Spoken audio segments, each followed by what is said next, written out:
This is a discussion about materials or supplies expense, and the best way to explain this is by going through an example.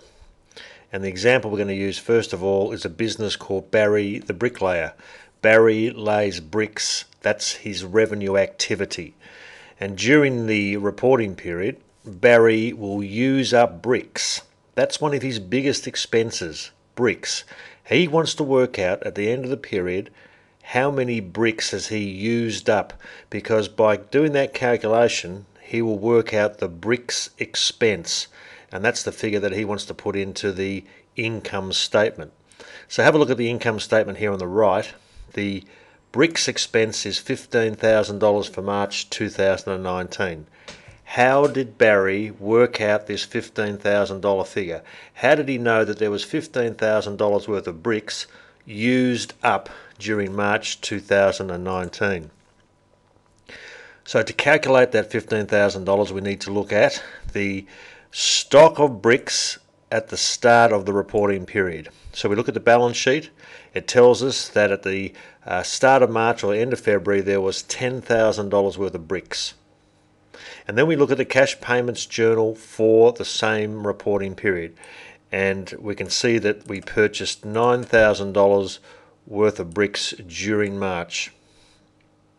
At the end of March, Barry does a stock take. He counts the bricks that are still left, that haven't been used up.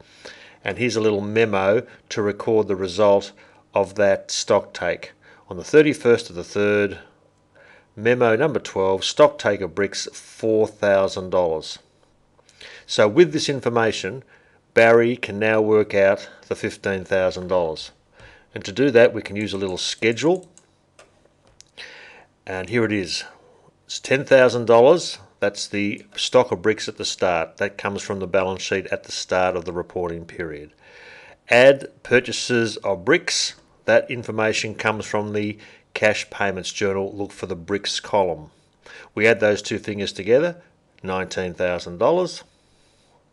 And then we take away the value of the bricks still unused, the stock take figure, the $4,000. And the difference is $15,000, and that represents the value of the bricks that are used up during the period, in this case March.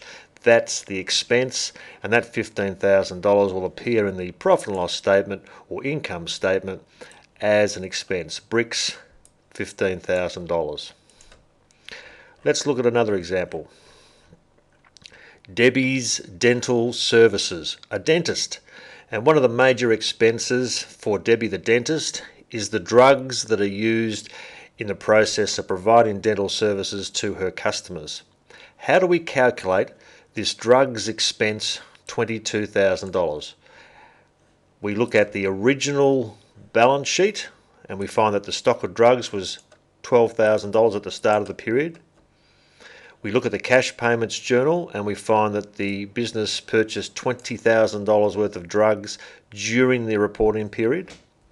And we look at the value of the stock take. And Debbie did a stock take at the end of this reporting period, which is April, and found that there was still stock of drugs on hand of $10,000. With that information, she can work out the drug expense. And we use this little schedule to help. $12,000, that comes from the balance sheet at the start of the period, plus $20,000 from the cash payments journal, subtotal $32,000. We take away the result of the stock take at the end of the period, $10,000, to get the amount of drugs that must have been used up during the period. That's the expense, and that's reported in the income statement for the reporting period, $22,000. Final example, Tony the tattooist.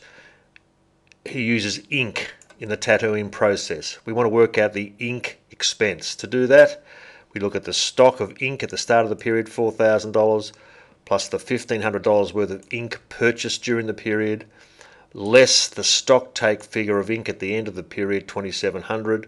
We do the calculations and we come up with $2,800. That's the amount of ink that was used up during the period.